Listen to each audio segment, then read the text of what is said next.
మనం అనేక సార్లు మనమే తెలివిగల వాళ్ళము అని ఆలోచిస్తూ ఉంటాం కదా. మనమే తెలివైన వాళ్ళం, మనకంటే తెలివిగా ఆలోచించే వాళ్ళు లేనే లేరు అని.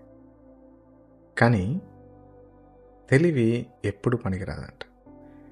ఎమోషన్స్తో కూడుకున్న తెలివి లేకపోతే మనుషుల మధ్య సంబంధాలు కోల్పోతామంట.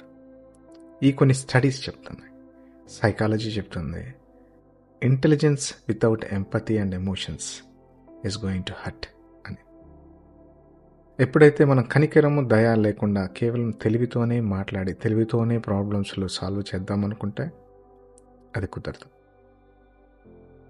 మరి ఏం కావాలి ఒక ప్రాబ్లం సాల్వ్ చేయాలి అంటే? తెలివితో పాటు దయ ఉండాలి, కనికరం ఉండాలి, శాంతిని తీసుకొచ్చేదిలాగా ఉండాలి. ఏదైనా ఒక డెసిషన్ తీసుకొచ్చినప్పుడు ప్రాబ్లమ్స్ ఎక్కువ క్రియేట్ అయ్యి మనుషుల మధ్య సంబంధాలు తెగిపోతూ, అలాగే మనుషుల హృదయాల్ని గాయం చేస్తూ ఉంటే కనుక ఆ తెలివి మంచి తెలివి కాదు.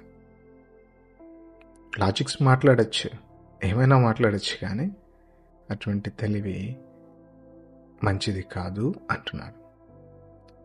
ఈ మాట బైబిల్ గ్రంథం నుంచి, జేమ్స్ 3:17 నుంచి.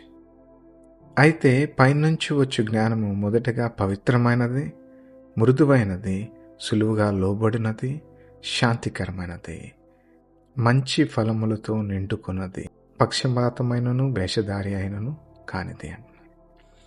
అంటే ఎప్పుడైతే గుడ్ రిజల్ట్స్ రావట్లేదు అనుకోండి, సో అలాంటి ఇంటెలిజెన్స్ ఇస్ నాట్ గుడ్. అలాగే పాలిటిక్స్ అండ్ పార్షియాలిటీ ఉన్నదనుకోండి, అది కూడా వ్యర్థమైనది. కాబట్టి ఇవేమి కూడా పీస్ని తీసుకురాలేదు.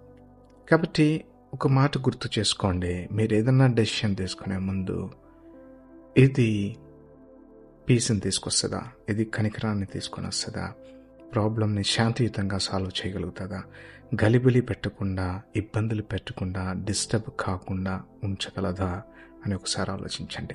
ఒకవేళ వీటిలో దేనికి మీ దగ్గర సమాధానం లేకపోతే తిరిగి దేవుని మీద ఆధారపడండి. దేవుని దగ్గరికి వచ్చి ప్రార్థన చేయండి, దేవా నాకు మంచి జ్ఞానాన్ని ఇవ్వు, పైనుండి వచ్చే జ్ఞానాన్ని ఇవ్వు. నా జ్ఞానం సరిపోదు, నా జ్ఞానం మంచిది కాదు. First plead to the God and follow his guidance. So పైనుంచి వచ్చే జ్ఞానము పవిత్రమైనది, కనికరము కలిగినది. అటువంటి జ్ఞానం కలిగిన వాళ్ళలాగా ఉందాం. Stay blessed.